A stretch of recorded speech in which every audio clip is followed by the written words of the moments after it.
Des dizaines de milliards d'euros. C'est ce que représente le marché que Google contrôle grâce à un mensonge qu'ils entretiennent depuis des années. Un mensonge sur la façon dont les gens achètent sur Internet. Et aujourd'hui, une étude vient de tout révéler. Le 25 février 2025, le Boston Consulting Group, le cabinet qui conseille Apple, Amazon ou Nike, a publié une étude explosive. Après avoir analysé plus de 310 000 parcours d'achat, leur conclusion est sans appel. Le modèle que Google nous vend depuis 5 ans est dépassé, obsolète. Pendant que nous pensions naviguer librement, Google, lui, cartographiait tout. Chaque clic, chaque scroll, chaque hésitation. Le but ? Vendre de la pub à des marketeurs et des business qui veulent se développer. L'étude prouve que, sachant parfaitement ce qui se tramait en coulisses, Google a préféré continuer à raconter une fable sur la façon dont les gens achètent en ligne pour maximiser leurs profits. Je suis Adrien, cofondateur d'Alexandrie, une agence d'acquisition pour les marques e-commerce. Et ce que je vais vous révéler va complètement transformer votre vision du marketing. Je vais vous montrer les 4 vrais comportements que vos clients utilisent pour acheter et pourquoi Google a menti aux marketeurs ces 5 dernières années. En 2020, Google annonce la fin de l'entonnoir de conversion. Vous savez, ce schéma classique qu'on utilisait tous. En haut, on attire l'attention. Au milieu, on éduque. Et en bas, on convertit. C'était notre plan de route. Puis Google a sorti sa révolution, le Messy Middle. Le concept, entre le déclic et l'achat, les clients errent, coincés entre l'exploration et l'évaluation. Et pour les en sortir, il suffisait d'activer 6 biais cognitifs. Le problème, cette carte est périmée. Depuis 2020, comme beaucoup, j'ai appliqué religieusement ces 6 biais, jusqu'à réaliser qu'on naviguait à contre-courant. Aujourd'hui, les données de 2025 révèlent un océan totalement différent. Et si vous pilotez une marque e-commerce, cette nouvelle carte est votre phare dans ce brouillard digital. Le cabinet BCG a identifié 4 comportements qui redéfinissent les règles du jeu. Oubliez l'entonnoir, voici les 4 S. 1. Streaming. C'est le mode réceptif. Vos clients sont sur YouTube, TikTok, ils absorbent passivement du contenu jusqu'à ce qu'une inspiration les frappe. 2. Scrolling. C'est le mode exploration. Ils balayent leur fil Instagram ou Pinterest sans but précis. C'est la découverte par sérendipité. Et avec 2h30 passées en moyenne chaque jour sur les réseaux, les opportunités sont immenses. 3. Searching. Ici, le client devient actif. Il cherche une solution, mais attention, la majorité des internautes commencent désormais leurs recherches sur Amazon ou TikTok, et non plus sur Google. 4. Shopping. C'est l'ancrage. L'achat qui devient de plus en plus instantané, intégré, presque invisible. Mais voici le point de rupture, le raz-de-marée que le modèle de Google ignorait.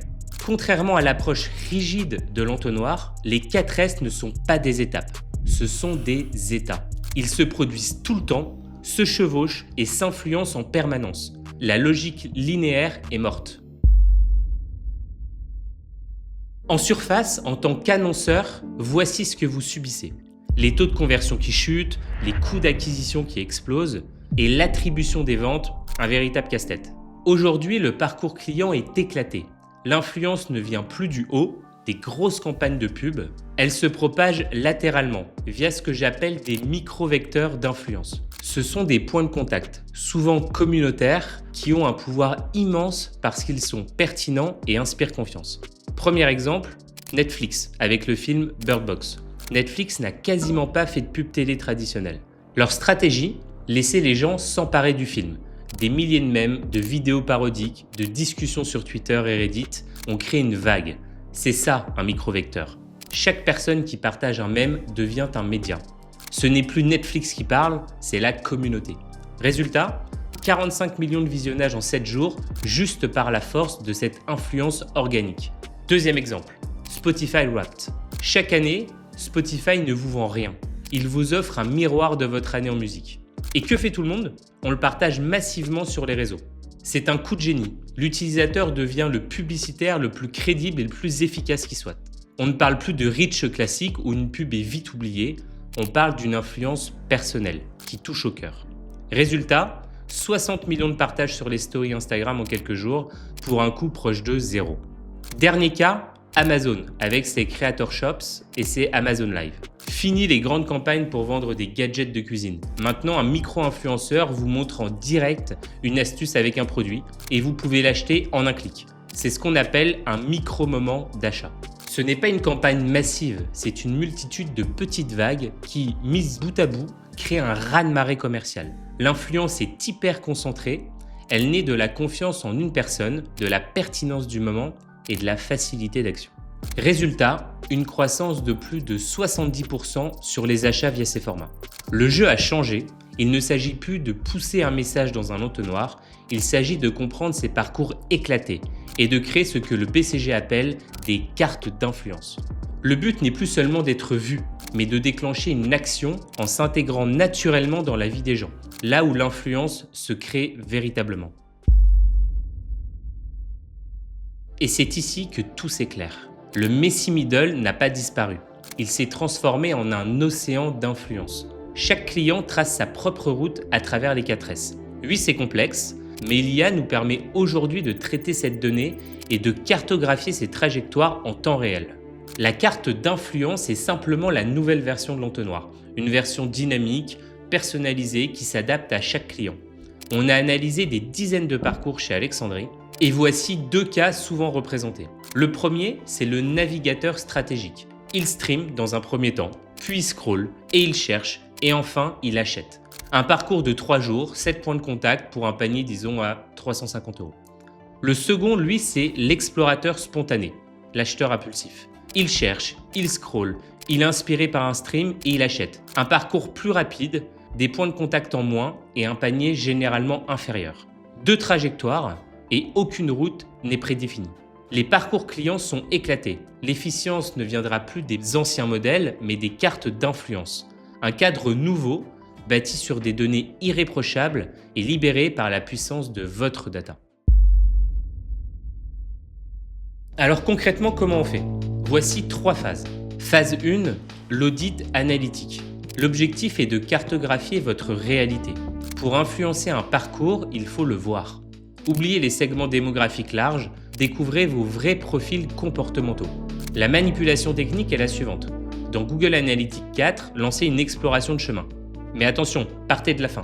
Choisissez l'événement Purchase comme point d'arrivée. GA4 va dérouler sous vos yeux les parcours réels qui mènent à un achat. Vous verrez ensuite si vos clients sont des économes futés ou des stratégistes impulsifs. Phase 2, la stratégie créative. Votre analyse a révélé les parcours ? Parfait. Maintenant, construisez une stratégie pour chacun d'entre eux. Pour le client méthodique qui search d'abord, il a besoin de guides d'achat, de comparatifs. Et pour le client impulsif qui lui scrolle, il lui faut des reels percutants, des collaborations avec des créateurs par exemple. Et pour produire tout ça, l'IA générative est votre meilleur allié pour créer du contenu adapté à grande échelle. Phase 3. Orchestrer l'influence. L'IA n'est pas qu'un créateur, c'est votre copilote d'exécution. Nourrissez les algorithmes de Meta et Google avec les données de vos parcours. Créez des audiences basées sur des comportements réels, pas sur de vagues intérêts. Vous dirigerez alors vos budgets non plus là où il y a plus de monde, mais là où votre influence est la plus forte. Votre mission dès demain est la suivante. Choisissez un produit stratégique, l'un de vos best-sellers par exemple. Lancez l'exploration de chemin inversé dans GA4. Identifiez le parcours dominant et posez-vous la question, mon marketing actuel est-il adapté à cette réalité ? Pour conclure, le changement est radical. On passe d'un marketing de la diffusion à un marketing de la précision. Arrêtez de crier le même message à tout le monde, commencez à orchestrer. Les vieilles cartes sont obsolètes, les marques qui comprennent ces nouveaux courants maintenant prennent 3 ans d'avance. Les autres continueront de naviguer en aveugle. La question est simple, serez-vous le capitaine qui trouve la route ou celui qui coule avec son vieux navire ? Chez Alexandrie, nous transformons cette complexité en croissance. Et si vous voulez un audit gratuit et actionnable de votre stratégie, le lien de mon Calendly est disponible dans la description de cette vidéo. Abonnez-vous et dites-moi en commentaire ce que vous inspirent ces nouvelles règles du jeu.